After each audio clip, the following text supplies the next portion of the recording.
Salut à vous, petit et gros tentacules. Aujourd'hui, on parle de Château Falkenstein, troisième prise, parce que mon chat est un chat. Donc, Château Falkenstein, on va en parler, mais déjà demain, Brand, un des fondateurs de Lapin Marteau, la tête bicéphale, Coralie, Brand, boum, ils ont fait Lapin Marteau. Ils ont réédité Château Falkenstein, mais vous êtes déjà tous au courant. Donc, il y a déjà eu des interviews sur Rollis TV, sur Lancer Critique. Je vais essayer de pas vous proposer la même.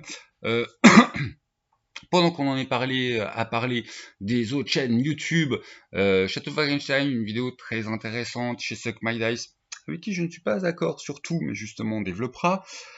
Tabula Rasa nous fait une petite rétro des suppléments d'époque, et la minute rôliste, très intéressante aussi, synthétique, un rôliste qui allume sa cam et qui nous parle de sa passion, et avec qui je suis d'accord sur deux points fondamentaux. Château Wagenstein était trop précurseur, et je pense que c'est s'explique en grande partie son insuccès à l'époque, et Château Frankenstein nous invite à tisser une grande histoire derrière la grande histoire. Voilà. Donc, ah ça je crois que je l'ai pas dit, c'est l'anniversaire de Morty aujourd'hui. Donc si vous voulez lâcher des petits bon anniversaire, elle a 41 ans la vieille, dans les coms, vous gênez pas. Donc, on commence. Château Frankenstein, hop, réédité chez la main marteau.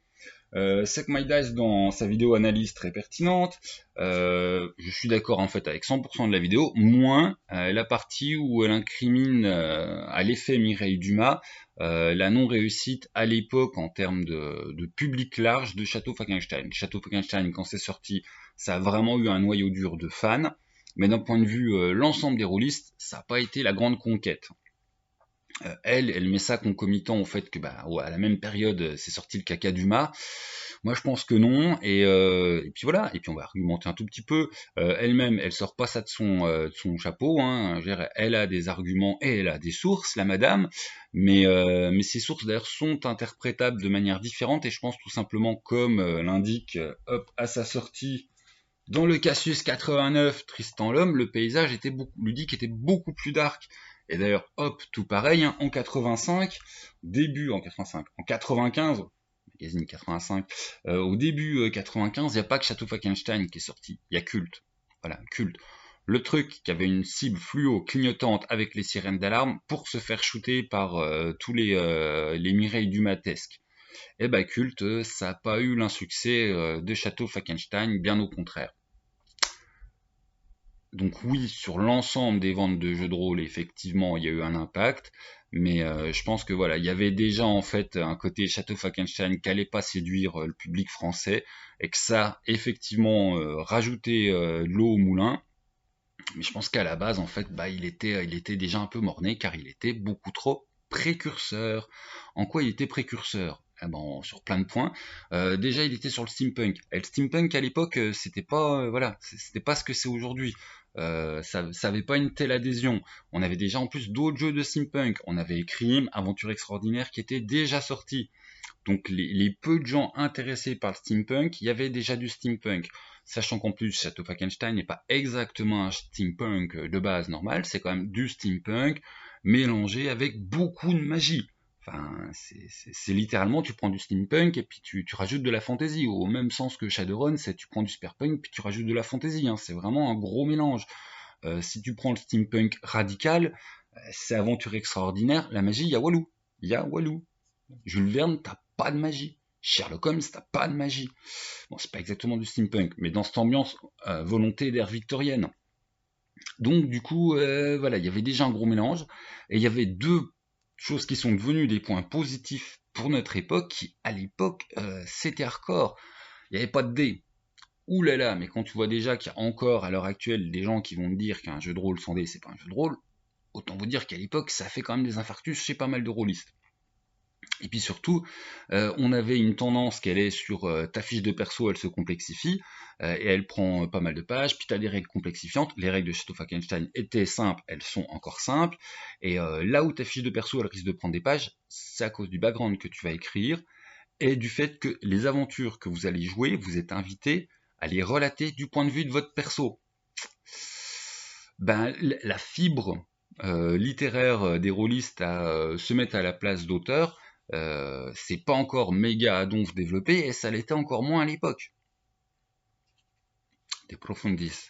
Donc du coup, je pense qu'en fait, c'est ce mélange à la fois que c'était une thématique de jeu qui n'était pas la thématique qui était en vogue, c'était vraiment pas assez dark. À l'époque, enfin, Culte est sorti, ça tabassait, on avait Vampire, je sais plus si Selem était déjà sorti, mais même les univers DD qui étaient en vogue, c'était Dark Sun, c'est du dark, Ravenloft, qui avait des sorties de suppléments à l'époque. D'ailleurs, les pubs dans le Casus de l'époque, pour DD, c'est Forgotten, Dark Sun, Ravenloft. On avait Planescape, qui certes n'est pas méga dark, mais c'est pas exactement non plus du fantasy to youpi. Donc, Planescape, je me plante peut-être à quelques mois, mais on était dans une mouvance darkounette. Shadowrun, qui est quand même pas non plus le truc le plus lumière, à la DC. Bah, on avait déjà du lourd, puis Vampire, mais Vampire qui était tellement dark et qui prenait tellement de place, enfin un mage sortait, enfin on était déjà dans une mouvance beaucoup plus dark. Et puis il y avait déjà écrit Mes Aventures Extraordinaires, et pour ceux qui aimaient pas le dark, enfin il y avait Nef, il y avait Art Magica, donc une grosse partie des joueurs, je pense, étaient dark, et ceux qui étaient pas dark, ils avaient déjà à manger, et ceux qui étaient steampunk, ils avaient déjà à manger. Tu rajoutes à ça les cartes à la place des dés, et puis le côté viens dés, on va écrire, et puis c'était un jeu à tendance littéraire. C'était pas évident, donc je pense qu'il a pas du tout conquis son public avec tout ça déjà de cartes en main, plus du mal qui lui pétait à la gueule. Oui, ça nous a fait un jeu de rôle presque mort-né, alors que c'était une petite perle. Et c'est une très bonne chose qui ressorte, voilà, qui ressort des années plus tard, parce que effectivement, c'était une petite perle. Ouais, quasiment 27 ans après, quoi. Et c'était très très bon à l'époque, et c'est très très bon maintenant. Sans compter qu'il y a des thèmes de l'époque, Mike Pondsmith, véritable voilà prophète, hein, qui ont beaucoup plus d'écho. À savoir que, je fais ça dans n'importe quel ordre, mais voilà, Cyberpunk, et c'est un des points par exemple où je suis absolument pas d'accord avec Tabula Rasa. Pour lui, entre Cyberpunk et Château Frankenstein, il n'y a pas de lien à part le mot punk. Non, c'est le même thème. Voilà, c'est les deux thèmes fondateurs de Cyberpunk, c'est les deux thèmes fondateurs de Château Frankenstein. Après, ils sont pas mis en avant de la même manière dans les deux jeux, certes, mais c'est la même thématique de fond. Et on va être complètement d'accord, c'est absolument pas le même enrobage. Tu peux faire des parties de Cyberpunk, des parties Chat of Frankenstein et pas du tout te rendre compte des points concomitants. Mais si tu essayes d'aller chercher un petit peu les thématiques de fond derrière, voilà, derrière le jeu, c'est les mêmes questions. Le rapport de l'humain à la technologie, qui est négatif dans Cyberpunk, qui va nous donner les cyberpsychos, le dépassement qu'on est en train de vivre sur voilà, tous les réseaux, et le côté les corpos qui écrasent, à savoir l'humanité face aux structures sociales dans laquelle elle évolue. Dans Cyberpunk, on a la critique par les corpos qui surplantent les États et puis qui écrasent les individus. Et dans Château Frankenstein, t'as la même chose en fait avec les industriels et les têtes couronnées, tout simplement. Et le prolo, il en prend quand même un petit peu plein la gueule, et ça tu le ressens très bien dans Château Frankenstein. Donc du coup, c'est deux thèmes centraux à l'un et à l'autre du même auteur. Des thèmes, mais c'est là, enfin, on voit qu'il est quand même excessivement, voilà, c'est un sacré monsieur quand même, le Mr. Mike. C'est que voilà, le temps lui donne raison. Ces deux thèmes d'époque qui ne cessent de prendre de l'importance. Donc bien vu, bien joué, bravo. Au niveau aussi des thématiques qu'il y a dans Château Frankenstein, qui était d'ailleurs aussi présente dans Cyberpunk, la place de la femme, mais ça transparaît plus par Château Frankenstein, tout simplement, Cyberpunk, ouais, il y a des meufs badass, bon, Cyberpunk, normal. Château Frankenstein, t'as des meufs badass qui prennent largement de la place dans la société, ère victorienne. C'était pas vraiment, voilà, on n'était pas dans la société de l'égalité. Si tu naissais pas reine, ou si t'étais pas du genre George Sand, c'était dur en tant que femme de... Non, Château Frankenstein, il y a une égalité des sexes qui est beaucoup plus présente, même s'il y a encore beaucoup de madames qui préfèrent être juste des femmes au foyer, hein, c'est dit clairement dans le bouquin. Si tu es une femme et que tu veux devenir inspectrice, ingénieuse, génie du mal, il y aura pas de voilà, il y aura pas une structure sociale qui va dire non, t'es une femme, reste à la maison. Non, la place de la femme est beaucoup plus voilà, beaucoup plus libre, beaucoup plus respectée que à l'ère victorienne de notre monde. Et c'est marrant parce que Tom Holland, le mec qui vient de notre monde, qui est aspiré dans Frankenstein, il en parle, il le constate. lui-même il dit, oh tiens, quand j'ai rencontré Machine, je la prenais pour bobonne, mais en fait Machine, c'est une pire killeuse au duel, c'est une pire stratège, et ah. Donc voilà, la capote existe déjà, puis elle est utilisée, les femmes ont des moyens de contraception, elles ont le droit de vote, vraiment bien plus en avance que sur notre temps. Et il y a aussi d'autres thèmes, donc un qui me tient particulièrement à cœur et qui est traité de manière très paradoxale et très intéressante dans Château Falkenstein, c'est le manichéisme. Alors le manichéisme, c'est un courant de philosophie qui, à l'époque, vous expliquait qu'il y a le mal qui est le mal, le bien qui est le bien, et qu'en fait, t'as pas d'entre deux. Voilà. Château Falkenstein, à sa première couche, à sa première lecture, va se tenir de ce côté-là des livres d'époque à la Jules Verne, à savoir qu'effectivement, les gentils sont gentils, les méchants sont méchants, et on vous pousse, vous, en tant que joueur, à jouer des gentils. Gentils, vous êtes des héros avec le grand H, vous êtes des gentlemen, vous êtes, voilà, la fine fleur. Mais du coup, il y a quand même des ambiguïtés qui vont vite apparaître, à savoir que déjà, Frankenstein est loin d'être aussi manichéen que ça quand tu vas un petit peu gratter. Il y a deux points où ça va se sentir, et ça tombe bien, ils se mélangent, c'est les Sully et les Unsully, à savoir qu'il y a des failles dans Château Falkenstein, tout comme les failles de notre mythologie, le peuple fait ce partage donc entre les Sully, la cour de la lumière, les Unsully, la cour des ténèbres, de l'ombre, et c'est des conquérants multidimensionnels. Voilà, ni plus ni moins. Ils ne sont pas originaires de ce monde. Ils sont arrivés, il y a Belle Lurette, comme ils sont arrivés à Belle Lurette dans plein d'autres mondes, et entre eux, ils s'engueulent, est-ce qu'on extermine les locaux, ou est-ce qu'on vit pacifiquement avec et qu'on les aide à se développer? La cour de la lumière se lie pour la cohabitation avec les humains. La cour des l'ombre, les ânes se lient, non pas trop. Non, eux pas du tout. Et les Sully vont donc avoir une magie qui est respectueuse et symbolisant la nature. Les Unsully, pas du tout. Et les Unsully, ils aiment bien pousser la technologie très puissante dans les mains de l'homme pour que l'homme s'autodétruise et en fasse n'importe quoi. Une des révolutions justement qui arrive à Château Falkenstein grâce à Tom Holland, c'est qu'en fait on va voir une technologie qui va réussir à s'allier avec la magie en symbiose. Donc on n'est pas sur la technologie c'est pas bien. Non, c'est voilà, science sans conscience n'est que ruine de l'âme. La technologie, est-ce qu'on la fait de manière symbiotique avec nos besoins environnementaux, les moteurs thaumaturgiques, ou est-ce qu'on va faire un truc vachement plus cracra, type Unsully, et les Unsully vont donner donc cette technologie très salissante, je voudrais dire, dans les mains du méchant de Château Falkenstein, à savoir Bismarck, la République de Bismarck, blabla, histoire de notre monde. Donc vous avez les gentils, les Sully, représentés par le Big Boss Oberon, qui en fait vont être beaucoup plus dans défendre l'humanité, les Unsully, les méchants, qui corrompent Bismarck, qui refilent de la technologie bien violente, et les Prussiens symbolisent la technologie en fait déconnectée de l'humanité, qui est certes très puissante, mais qui nous autodétruit. Et donc vous avez ça qui est mis sur plusieurs parallèles. Là où ça devient intéressant, c'est que je rappelle que pour les romans de l'époque, il n'y a pas cette ambiguïté. Jules Verne, ça va être dur à définir, mais c'est des histoires d'aventure, de science fantastique, où la science est vraiment levée comme quelque chose de l'espoir humain.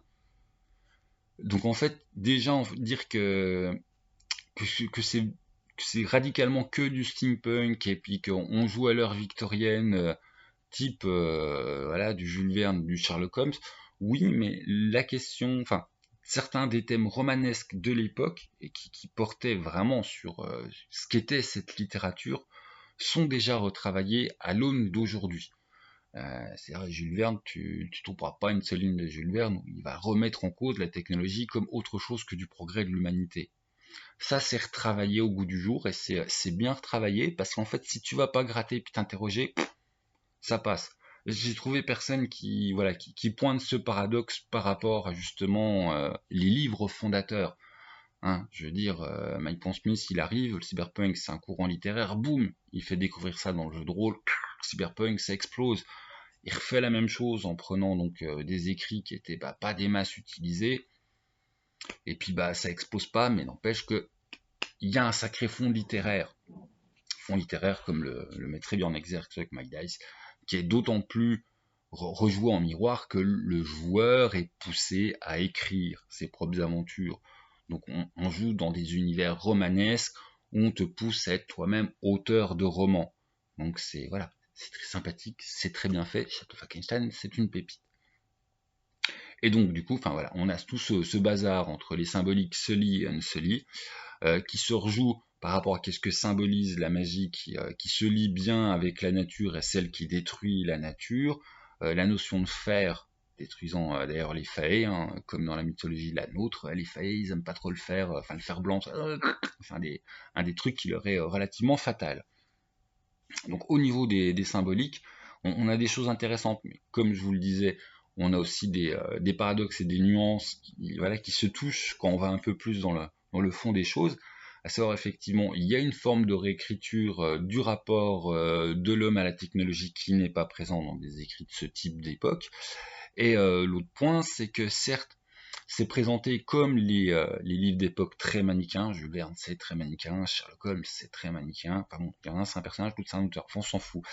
Mais il y a, il y a cette volonté de dire c'est un jeu manichéen. Quand tu te grattes un peu, c'est beaucoup plus subtil que ça. Parce qu'effectivement, il y a cette ambivalence de la technologie, mais on va voir aussi l'ambivalence des Sully et des Unsully eux-mêmes. Car si les cours en elles-mêmes, c'est d'un côté il y a les gentils, de l'autre il y a les méchants, Oberon, le big boss du bien, il a quand même des petits côtés menteur, magouilleur, plan sur des millénaires, voilà. Certes, il n'est pas du tout pour la destruction de l'humanité, mais les moyens justifient les fins, hein, un peu, Papa Oberon. C'est un peu the manipulateur, Oberon. Hein, voilà. On sait qu'il n'est pas pour exterminer l'humanité, mais qui connaît véritablement les dessins et les magouilles d'Oberon? Walou. Et les Unsully, il y a des Unsully sympathiques. D'ailleurs, dans un des deux scénarios, je vais pas dire lequel parce que sinon je vais trop spoiler, mais un des premiers scénars français met quand même en avant aussi une Unsully qui est qui est un des meilleurs PNJ tout simplement de Château Falkenstein, qui est pas surpuissante, que vos PNJ vont pouvoir sympathiser et qui devrait bien marquer des groupes tellement elle est excellente quoi. La Unsully humaniste, c'est très bien, mais c'est déjà radicalement une entorse au fait du manichéisme et les gentils sont gentils, les méchants sont méchants. Donc Château Falkenstein porte aussi cette dualité, il l'a par rapport à la technologie, que certes la technologie c'est une avancée, mais c'est une avancée si on arrive à bien l'utiliser, par rapport au symbolique, se lie, et la technologie positive, bon, c'est Tom Holland qui ramène des bouquins de Léonard de Vinci, de notre monde, et que du coup on se rend compte que les bouquins de Léonard de Vinci de son monde ayant été perdus, il y a des comment réussir à faire des moteurs magiques propres, j'oserais dire, et respectueux de la magie, de l'environnement, tout ce que tu veux. Alors que les Unseli balance la technologie, pas cool. Et putain, je pars déjà dans tous les sens. Et je perds mon propre fil. Donc, enfin voilà, il y a ce parallèle, je sais plus où j'en étais, il y a ce parallèle qui est fait, si, voilà, le manichéisme. Donc, la technologie, elle a cette ambivalence, et le côté manichéisme a cette ambivalence. Certes, on a des héros qui sont très des héros, des génies du mal, qui sont très des génies du mal, mais l'air de rien, cran gratte un peu, tout n'est pas que noir et blanc, loin de là. Et hop, j'ai fini ces petites pages. On va en profiter pour vite faire un petit kit de conso. Donc hop, ça va être Noël, tes enfants, ils t'ont pris toute ta thune, t'as plus grand chose pour toi. Bon si tu veux jouer à Château Falkenstein, déjà forcément faux Château Falkenstein. Hop, il est là, 330 pages, la moitié du chiffre du diable, 40 boules. Dessus, tu vas avoir 3 suppléments qui te sont proposés. Le supplément écran, qui est très joli, bon, c'est le même illustrateur que celui qui a fait tout le reste des couves de la gamme, donc voilà, ça s'accorde bien et puis c'est pas dégueulasse. Côté joueur, oh, un joli dessin. Côté MJ, on est dans le truc traditionnel, oh, toutes les tables qu'il le faut pour jouer. L'intérêt réel de l'écran, c'est ce scénar, voilà, qui était le scénar d'époque de Cassius. Voilà, et d'ailleurs, Cassius a sorti un scénar pour Château Falkenstein un an après la critique. Donc bon, c'est relativement assez signe que c'était pas non plus le jeu qui était le plus joué, hein. Et qui était assez sympa hein, à l'époque, hein, je l'ai relu. Il était complètement retravaillé. Si vous avez le vieux scénar, vous dites oh je m'en fous, je l'ai déjà, c'est pas le même. Enfin, c'est le même en beaucoup mieux. voilà, il y a plein de nouvelles petites choses et ça tient sur 5 chapitres et c'est très bon. En plus, il est très dense. Hein. T'as pas d'illustration, t'as quelques cartes, c'est bam bam, on t'envoie du lourd et il y a moyen de, voilà, il y a moyen de jouer, il y a moyen de le faire durer. Moi, je le trouve très bon. Ensuite, on a la traduction de, hop là, Carabine et Margarine qui va mettre en jeu des questions sociétales. Donc ça, c'est très intéressant parce que c'est pas ce qui est le plus souvent mis en avant dans Château Frankenstein, alors que c'est un des thèmes de fond. Bah, c'est bien d'avoir un des deux scénars dispo sur le marché français. Mais s'il y a vraiment un argument pour vous dire lequel des deux scénars je vais prendre si j'ai envie d'avoir un scénar déjà préconstruit, et ben en fait on va être clair, là-dedans, t'as plein d'aides de jeu. C'est la grosse différence. Un scénario en 5 chapitres, sans aucune aide de jeu à part quelques cartes de paris et puis de l'intrigue du scénar. Petit début, voilà, ça commence en quête et puis après il y a une grosse aventure comme souvent dans les jeux de rôle. Là ça commence en quête, ça finit en quête et l'aventure est un peu plus courte. Elle est qu'en 3 chapitres. Le poteau rose est quand même pas si simple à découvrir que ça. Je pense que tous les groupes de joueurs n'y arriveront pas forcément et c'est bourré d'aides de jeu. Voilà, comme on le disait, les personnages joueurs de Frankenstein sont quand même assez développés. Donc du coup, là, il y a des pré-tirés, mais chaque pré-tiré est en 3 pages. Sa fiche de perso, une grande illustration, pas dégueulasse du tout. Bah du coup, on va en profiter pour montrer. Je vais montrer mon chouchou. Oh, canard, le chien failli qui parle. Vous voyez, il y a une page illustration, une page, lui, ça live, ce que tu es censé faire tout seul, hein, et puis avec ses caracs. Et après, tu as la même version en fiche de perso. Tout simplement. Et tu as ça avec tous les pré-tirés. Mais tu as aussi chaque PNJ qui a une page rien que pour lui avec une jolie illustration, plus du blabla sur le PNJ. Voilà, c'est bourré d'aides de jeu. J'ai pas compté, mais je pense à vue de nez, t'as bien presque 50% d'aide de jeu, 50% de scénar. L'autre, t'as 0% d'aide de jeu, à part 3 cartes de paris qui se battent en duel. Donc, ça s'adresse pas exactement au même MJ. Les deux scénarios sont sympas, j'ai préféré celui de l'écran, c'est une pure question de goût. Et variation sur le grand jeu, qui est, si toi t'aimes bien faire tes scénars maison, mais que t'es plus genre game designer, c'est ton supplément, c'est pas plus compliqué que ça. Château Frankenstein, ça joue avec des cartes, je l'ai dit plein de fois, tout le monde l'a dit plein de fois. Là, tu as toutes les règles en fait pour modifier les règles de base de cartes, à savoir que tu as certains moteurs de jeu, enfin certains points du moteur de jeu qui fait que les joueurs peuvent se rendre compte qu'il y a une manière de cheater des actions, tu as les règles pour pas le faire, tu as les règles aussi pour faire d'autres progressions d'XP, t'as les règles pour jouer avec les lames du tarot si tu veux avoir un aspect plus mystique à ta table, je trouve ça très classe, et t'as les règles pour jouer avec des dés si ça te fait chier de jouer avec des cartes. Voilà. Et en plus, tu as les règles pour faire les lignes automates, tout simplement. Hop. Voilà, petit tour de gamme. Donc en clair, hein, si t'aimes les scénarios bien épais, bien longs, que t'en as rien à foutre de pas avoir d'aide de jeu, puis t'aimes les écrans, voilà, c'est comme moi. Hein. C'est l'écran plus le scénar, c'est 20 €. Si t'aimes les aides de jeu partout pour tes scénars et que avoir une bonne enquête bien ficelée et pas forcément facile, c'est ton trip. Carabine et Margarine. Si t'es du genre, ouais, je m'en fous, je fais mes scénars tout seul adaptés à mes persos, et puis en plus, moi ce que j'aime, c'est les bidouilles de règles, variation sur le grand jeu. C'est pas plus compliqué que ça. Revenons-en à Château Frankenstein. Donc, on disait héros et vilains, bah ouais, vos héros sont vraiment grands en couleur et c'est des gentils, et les vilains sont vraiment très vilains. Mais il y a quand même du gris entre. Voilà, c'est pas un jeu qui va faire que tout est gris entre, loin de là. Mais il y a quand même des zones de gris. Ouais. Et les zones de gris vont être subtiles, mais ça va être par exemple, Oberon, ça a beau être un petit peu le meilleur espoir du camp du bien, c'est quand même un sacré filou de magouilleur et de menteur, hein, à échelle mondiale. Et puis il y a des zones solides qui sont pas méchants. Voilà. Hop.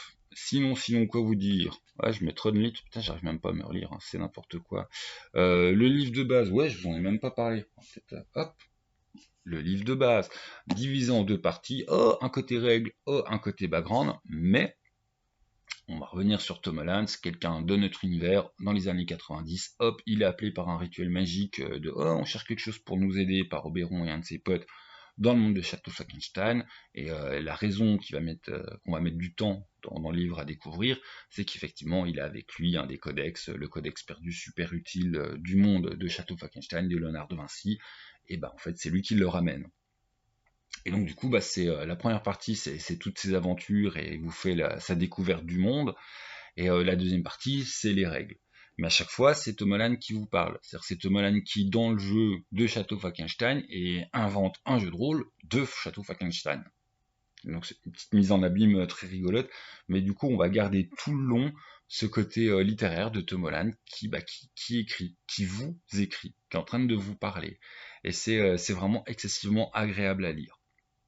Mais du coup, on a un background qui est excessivement subjectif, vu que c'est Tom Holland qui parle de ses découvertes du monde. Et Tom Holland, c'est pas le méga spécialiste d'absolument tout, donc oui, on va avoir par exemple un très bon survol de l'Europe, mais c'est ça, ça va être un survol. Vous avez largement à jouer, assez pour jouer dans la Nouvelle-Europe. Vous savez par exemple que les États-Unis, la conquête, elle était beaucoup plus difficile parce que la magie marche, donc les Indiens, ils ont su se défendre, donc les États-Unis, c'est un petit bout, puis après c'est subdivisé.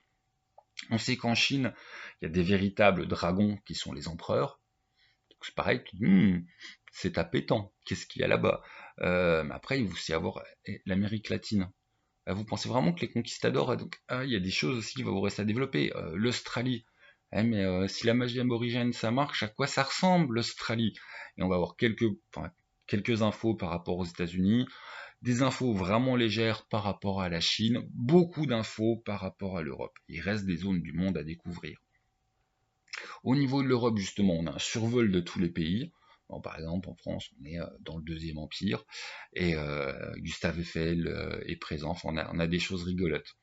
Que dire de plus? C'est à la fois le truc qui va vous donner envie, enfin, je m'exprime mal. On a assez en fait pour avoir un large survol de, enfin, à la fois Courcely et Huxley, les jeux des têtes couronnées et puis des gens qui ont du pouvoir dans la Nouvelle-Europe, un petit descriptif de chaque pays, mais on peut tout à fait justifier la sortie d'un supplément, la Nouvelle-Europe plus détaillée. Hein. On peut justifier la sortie d'un supplément genre France. C'est pas plus compliqué que ça.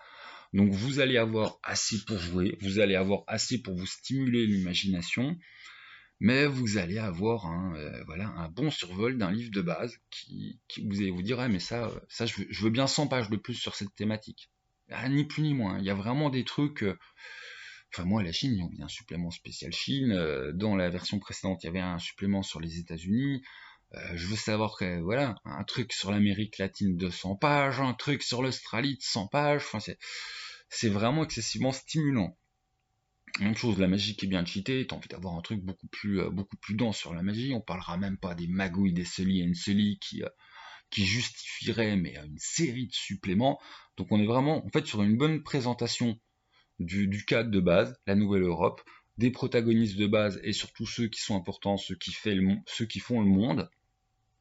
Après, il y a énormément qui reste à développer par le MJ créatif. Attention, je suis pas en train de dire qu'il y a des trous. Je dis qu'en fait, il y a plein de choses qui vont vous donner envie, justement, de créer plus. Et que je pense que si Lapin Marteau, ils veulent rééditer, qu'ils ont la possibilité de rééditer des trucs, mais je croise les doigts pour qu'il y ait un suivi de gamme avec des suppléments qui tabassent, hein, parce qu'il y a vraiment beaucoup de choses à faire dans Château Falkenstein. Et là, on n'est que sur le monde de Château Falkenstein. En sachant je finirai là-dessus, enfin, Château Falkenstein ouvre beaucoup plus. On va se dire, voilà, on va prendre 30 secondes pour parler des dragons, parce que les dragons ne sont pas des failles. Voilà, c'est des descendants des dinosaures. Il n'y a pas que les oiseaux, voilà. Il y a aussi les dragons. Les dragons ne sont pas des failles. Ça implique beaucoup de choses. Les dragons, ils sont indépendants par rapport au cours de la lumière et des ombres s'ils veulent. Et ils font des alliances avec s'ils veulent. Ce ne sont pas des failles. Ils ne sont pas soumis de base aux Sully et aux Unsully. Rien que ça fait genre, boum, les dragons, troisième force. Les dragons sont les maîtres de la Chine. Et tu peux jouer un dragon!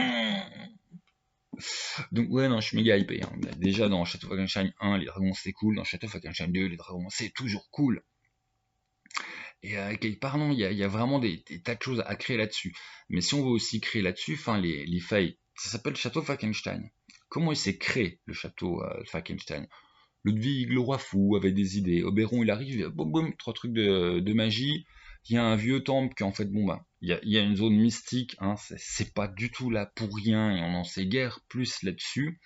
Et dessus on va te recréer le château de Ludwig de Bavière.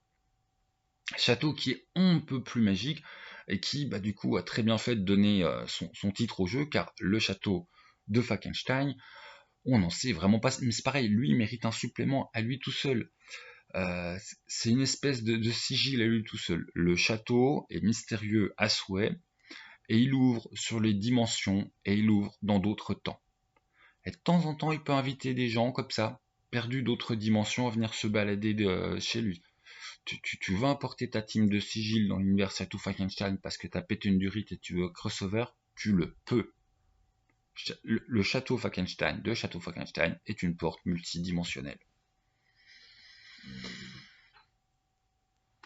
Et puis on voyage dans le temps si tu veux. Et si tu rajoutes à tout ça, je vous le rappelle, que Sully et Sully ne sont pas originaires de ce monde, qu'Oberon est responsable de la création de ce château, a des magouilles transdimensionnelles avec putain le chien arrête. Non, non, non, non, et c'est déjà le chat il m'a niqué des vidéos, là tu vas pas t'y mettre aussi. Enfin, c'est la porte ouverte à effectivement faire de la grande histoire derrière de la petite histoire. Château Falkenstein, il va te permettre de pouvoir jouer à petite échelle si tu veux des aventures dans un truc un peu à la steampunk décalé avec de la magie et un univers super riche. Tout comme si t'as un MJ qui te dit moi j'ai envie de m'emparer du background du monde et faire une what the fuck campagne, tu as tout pour. Bon, ok, je suis catégorie numéro 2. Mais tu as tout pour, t'as un univers ultra stimulant qui porte des gros secrets, avec des trucs à exploiter et à découvrir totalement du pur délire.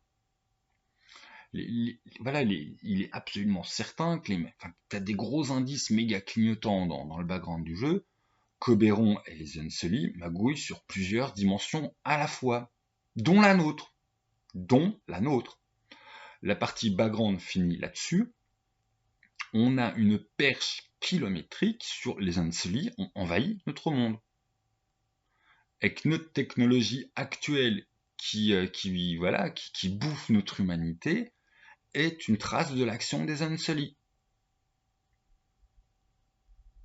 Rien que dans le bouquin de base, t'as une porte ouverte, un allée, des panneaux clignotants pour... Il n'y a pas que Tom Holland qui peut venir de notre monde. Hein. Vous avez toutes les règles pour créer des gens de Château Falkenstein.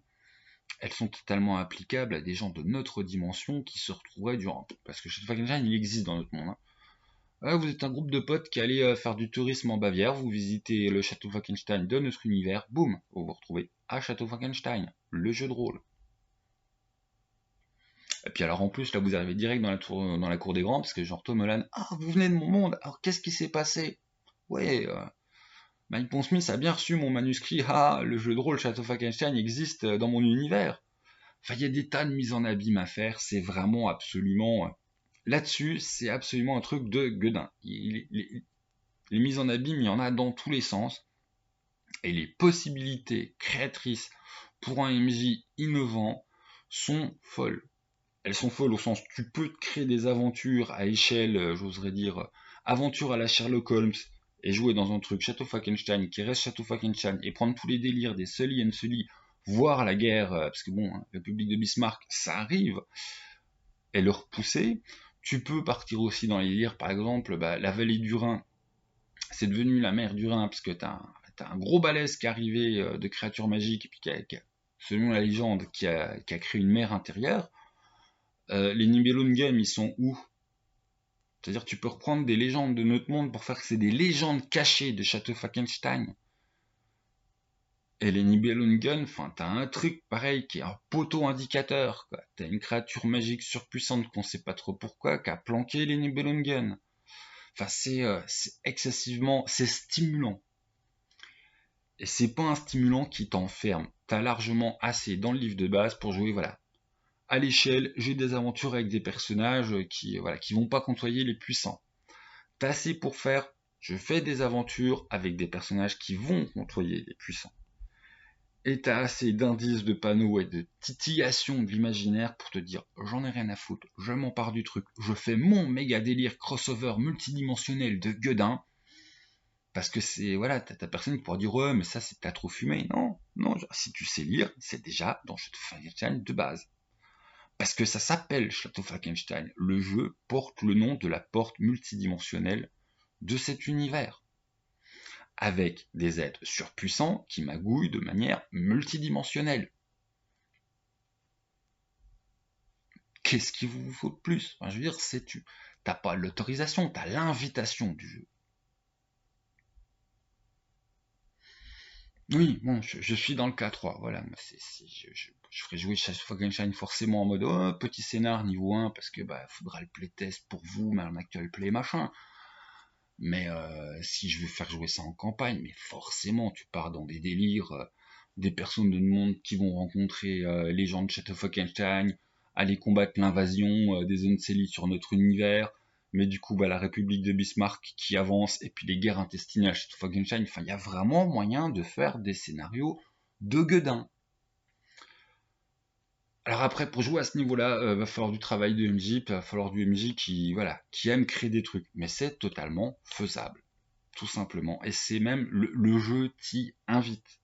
Tu as toutes les cartes en main. Tout simplement. Là, je suis content, j'ai réussi à être synthétique. Ça, c'est peut-être le petit côté reprendre la vidéo plein de fois parce que les chats, les chiens, tout ça, ils massacrent mes vidéos. Alors. Maintenant que j'ai pas. Ouais, après, c'est pareil, on pourrait parler, mais du background de fond, il y en a plein. Le côté, par exemple, que ce soit un petit côté assez en avance d'un point de vue féministe, c'est pas non plus pour rien. La magie est plus souvent présente chez les femmes que chez les hommes. Ah, donc, du coup, voilà. Tu traites Bobonne avec un minimum de respect, parce que Bobonne, elle peut méchamment te botter ton cucu de gros beauf. Donc, c'est sympatoche.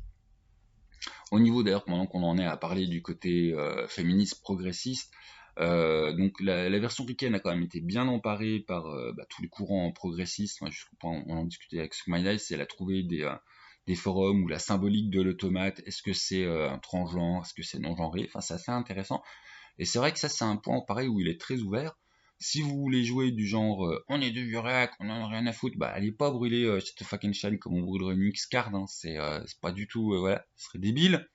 Et vous pouvez tout à fait jouer ça du genre ah bah voilà, ta femme elle joue une femme dans Château Falkenstein et puis bah du coup c'est complètement voilà, on n'a pas la pression victorienne qui fait qu'un personnage féminin est injouable. Un personnage féminin est totalement jouable.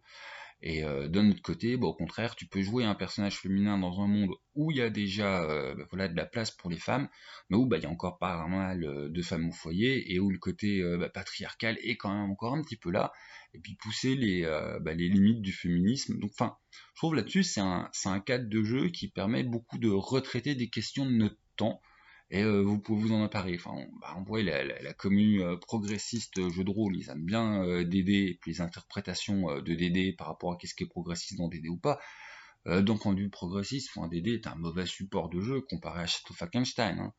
Tu veux triper sur des symboliques progressistes et puis travailler ça au niveau de ta table de jeu. Château Falkenstein, c'est le level clairement supérieur. Hein. Ça joue pas dans la même cour. Ça joue pas du tout dans la même cour. Ça, c'est un jeu qui est parfaitement adapté. Et sans compter que bah, justement, la place de la femme dans l'ère victorienne, bah, tu vas pouvoir l'interroger. Et même si à Château Falkenstein, les femmes sont nettement plus émancipées que nos femmes dans notre univers l'étaient dans les années victoriennes, il reste quand même il reste du travail à faire. Quoi, quid de l'homosexualité, par exemple? Il y a encore surtout l'homosexualité, on est dans une thématique victorienne très intéressante par rapport à la littérature. Donc non, c'est vraiment, enfin voilà, c'est un jeu qui va se prêter à plein de choses, aussi bien voilà les MJ comme moi qui aiment triper dans tous les sens, à créer leur monde, enfin à faire du monde qu'ils achètent quelque chose de personnel et puis partir dans des gros délires. Si t'es un MJ qui cherche un monde très dépaysant, eh ben t'as largement assez pour jouer et puis t'as des scénarios qui sont déjà préfaits. Enfin, c'est vraiment, c'est assez un sans faute au niveau autant à l'époque, voilà, qu'il est sorti, puis on conclura là-dessus. Il n'avait pas son public. Autant maintenant, le public lui est déjà presque acquis. Tellement il est dans l'air de notre temps. Et c'est là qu'on voit quand même que Mike Pondsmith c'était un sacré auteur parce que bah à Cyberpunk, il a marqué à l'époque, et Château Falkenstein était tellement précurseur que Château Falkenstein marque maintenant. Point Smith, c'est un petit peu un gros balèze quand même. Hein, voilà. Et là-dessus, le monde ludique est enfin prêt pour Château Falkenstein. Ni plus ni moins que ça. Les thématiques modernes collent parfaitement. C'est vraiment du très bon jeu et du très bon outil ludique pour narrer des aventures à ta table. Ça va se prêter à vraiment. À l'époque, il s'adressait à une communauté toute réduite. Maintenant, il peut s'adresser à une communauté excessivement plus large. Et même si tu fais partie de ceux qui font ouais, mais moi je veux jouer avec des dés, mais tu t'en fous, variation sur le grand jeu, tu peux jouer avec des dés. C'est pas un problème. C'est absolument pas un problème.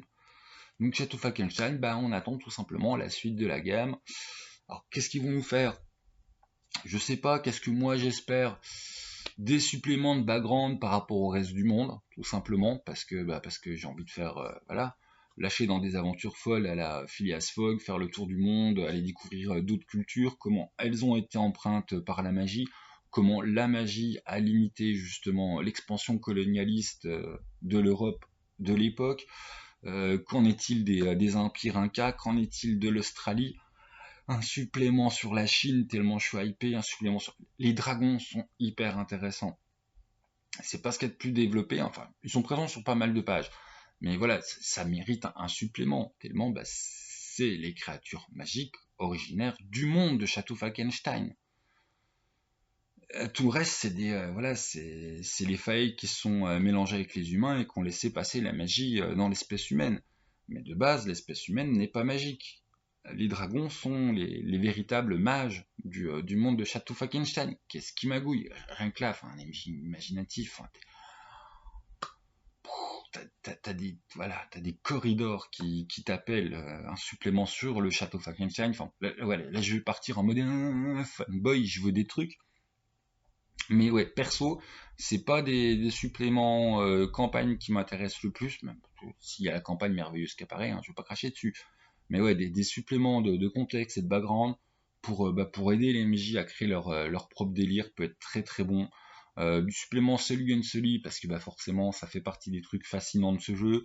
Un supplément sur toutes les inventions de Guedin Steampunk, c'est pareil, ça entrerait tellement dans l'ADN de jeu que ça peut être que du bon. Il y a vraiment énormément à faire. Et il y avait une fanbase à l'époque qui a été créative.